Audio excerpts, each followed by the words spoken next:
मेरे अंगना में तुलसा खड़ी, कन्हैया जी को प्यारी लगी। मेरे अंगना में तुलसा खड़ी, कन्हैया जी को प्यारी लगी। कहो तो तुलसा तुम्हें टीका बनवा दूं, टीका बनवा दूं, टीका माथे सजवा दूं। राधा जी देख चली, कन्हैया जी को प्यारी लगी। हरे कृष्णा। आप सभी का दिन शुभ हो। इससे पहले का अध्याय सुनने के लिए, वीडियो को लाइक और कमेंट्स करने के लिए आप सभी का बहुत बहुत धन्यवाद। तो आज के अध्याय का भी शुभारंभ करते हैं कार्तिक मास में सुनी जाने वाली एक कहानी से। एक बार एक बूढ़ी माई थी जो चातुर्मास में पुष्कर स्नान किया करती थी। उनका एक बेटा और बहू थे। एक दिन बूढ़ी माई ने अपनी बहू को फलाहार बनाने को कहा तो बहू ने खाली टिफिन ही रख दिया। बेटा माँ को पहुंचाने के लिए पुष्कर गया तो रास्ते में एक जगह पर बेटा माँ से बोला, माँ फलाहार कर लो। जहाँ पानी मिला वहीं पर वह बूढ़ी माई अपने बेटे के साथ फलाहार करने बैठ गई तो भगवान की कृपा से खाली टिफिन फलों से भर गया। माँ ने फलाहार कर लिया और बेटा पुष्कर में माँ के रहने के लिए झोपड़ी बनाकर वापस घर आ गया। रात में बूढ़ी माई के दरवाजे पर सावन मास आया और दरवाजा खटखटाकर बोला, बूढ़ी माई दरवाजा खोल। तब बूढ़ी माई ने पूछा, आप कौन हैं? तो श्रावण मास ने कहा, मैं श्रावण मास। बूढ़ी माई ने तुरंत दरवाजा खोल दिया। बूढ़ी माई ने भगवान शिव और देवी पार्वती की पूजा अर्चना की, बेलपत्र से अभिषेक किया। जाते समय श्रावण मास ने बूढ़ी माई को खूब आशीर्वाद दिया और झोपड़ी की एक दीवार सोने की हो गई।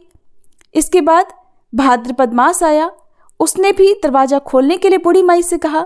बूढ़ी माई ने दरवाजा खोला, सत्तू बनाकर कजरी तीज मनाई। भाद्रपद मास ने बूढ़ी माई को आशीर्वाद दिया और झोपड़ी की दूसरी दीवार भी सोने की हो गई। फिर आश्विन मास आया और उसने भी दरवाजा खटखटाकर खोलने को कहा। बूढ़ी माई ने दरवाजा खोला, पितरों का तर्पण कर ब्राह्मण भोज कराकर श्राद्ध किया। फिर नवरात्रि में माँ दुर्गा को अखंड ज्योति जलाकर प्रसन्न किया। सत्य की विजय दिवस के रूप में और बुराई के अंत की खुशी में दशहरा मनाया।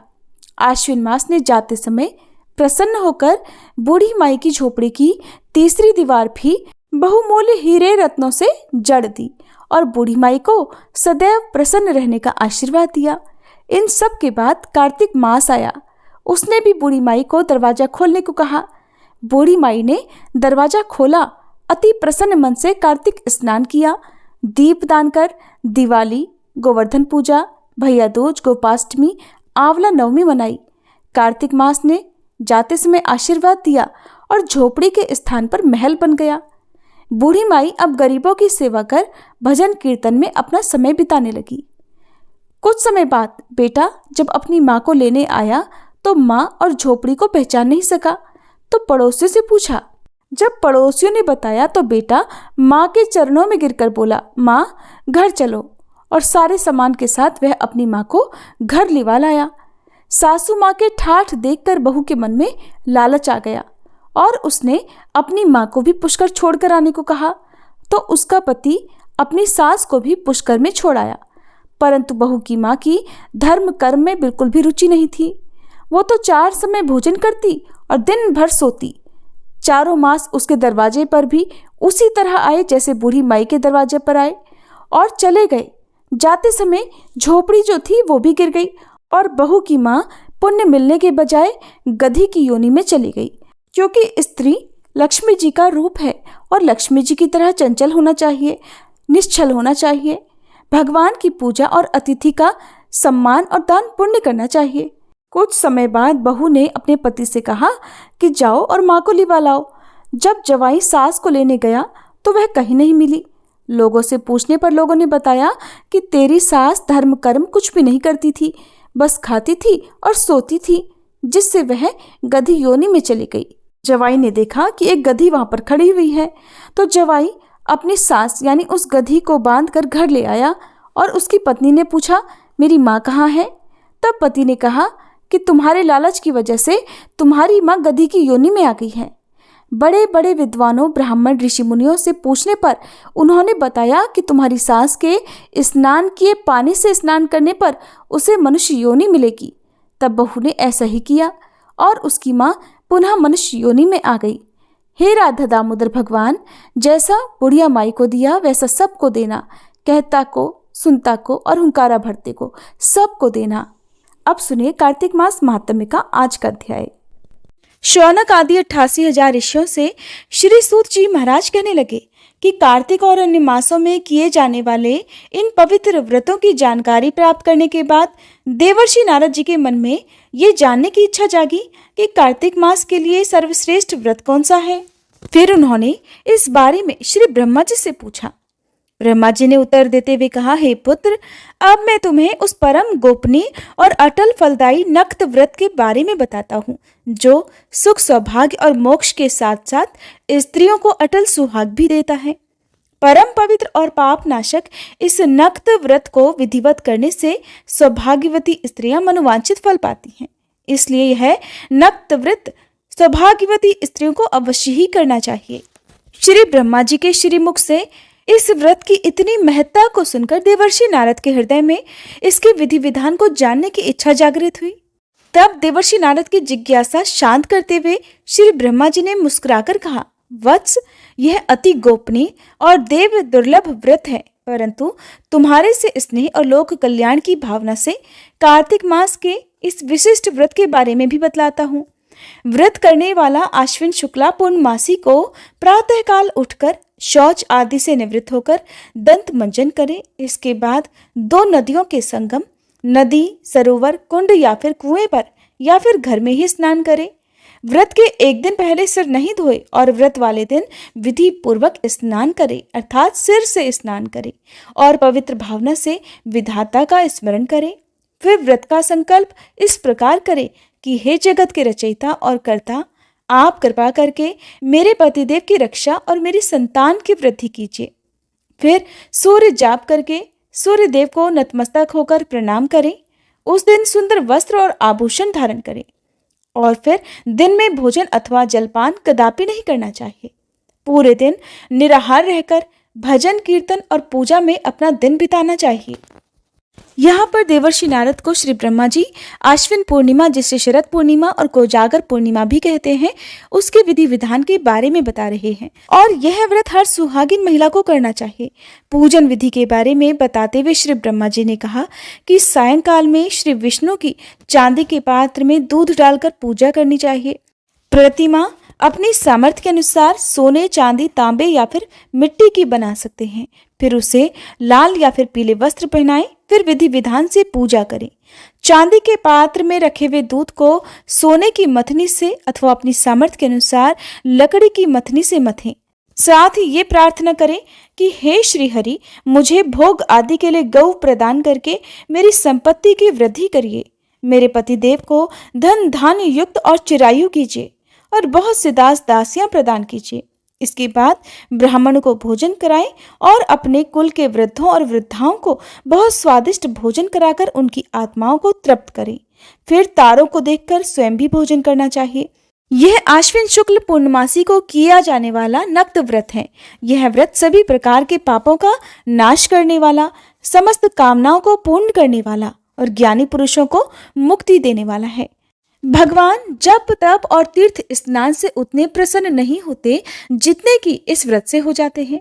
जो इस दिन श्री हरि के आगे कपूर जलाता है उसको बड़े वृक्षों और गौओं के दान का फल प्राप्त होता है और उसके कई कुल बैकुंठ लोक में वास करते हैं।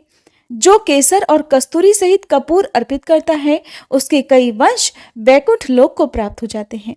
जो स्त्री इस दिन वस्त्र दान करती है वह कपड़े के सूत्रों की लड़ियों के बराबर करोड़ों वर्ष वैकुंठ लोक में वास करती है।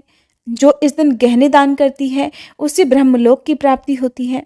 जो स्त्री हृदय में श्री हरि का नाम लेती है और मस्तक पर निर्माल्य धारण करती है वह सदैव सौभाग्यवती और पतिव्रता बनी रहती है।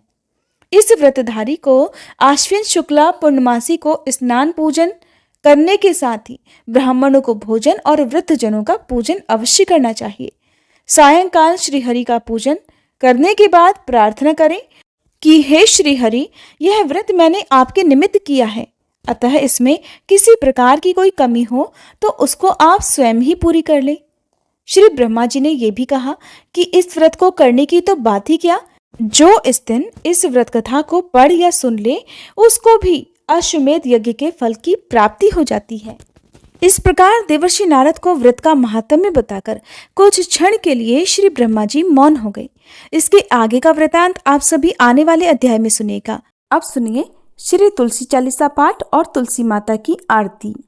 जय जय तुलसी भगवती सत्यवती सुखदानी, नमो नमो हरि प्रेसी श्री वृंदा गुण खानी।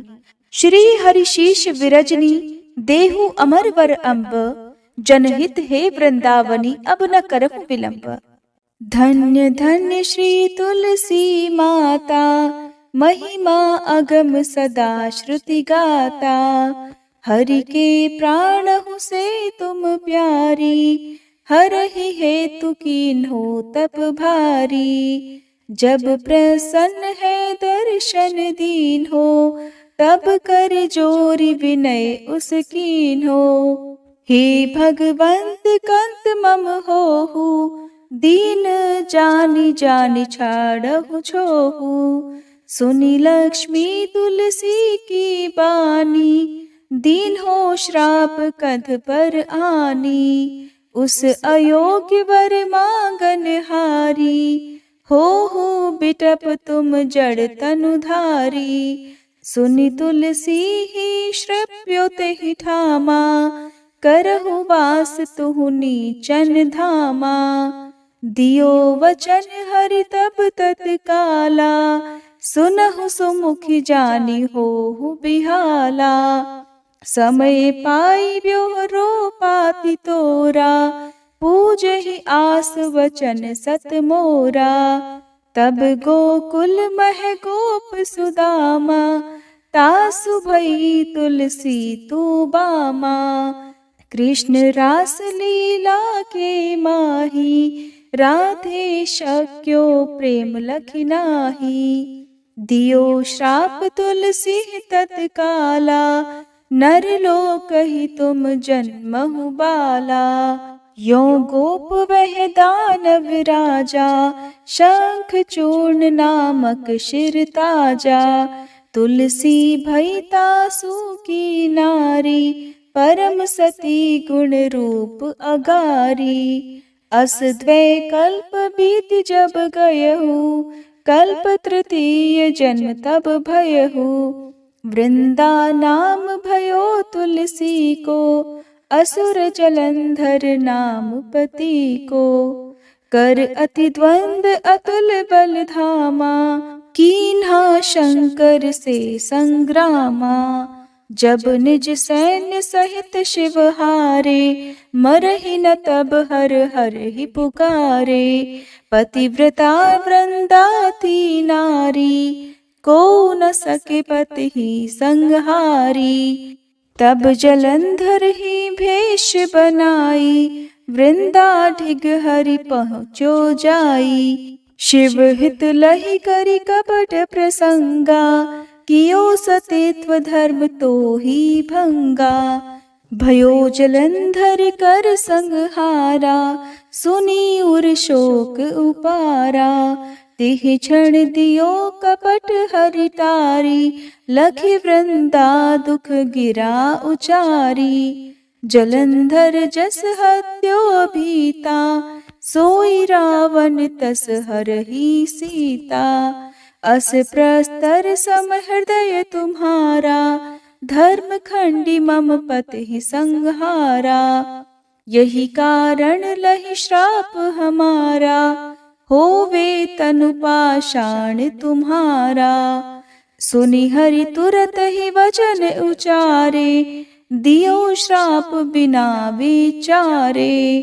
लख्यो ना निज करतूत पति को, छलन चाहियो जब पार्वती को। जड़ मति तुह अस हो जड़ रूपा, जग में तुलसी बिटप अनूपा। धग्व रूप हम शाली ग्रामा, नदी गंडकी बीच ललामा। जो तुलसी दल हम ही चढ़ई है, सब सुख भोग परम पद पई है। बिनु तुलसी हरि जलत शरीरा, अतिशय उठत शीश उर पीरा। जो तुलसी दल हरि शिर धारत, सो सहस्त्र घट अमृत डारत।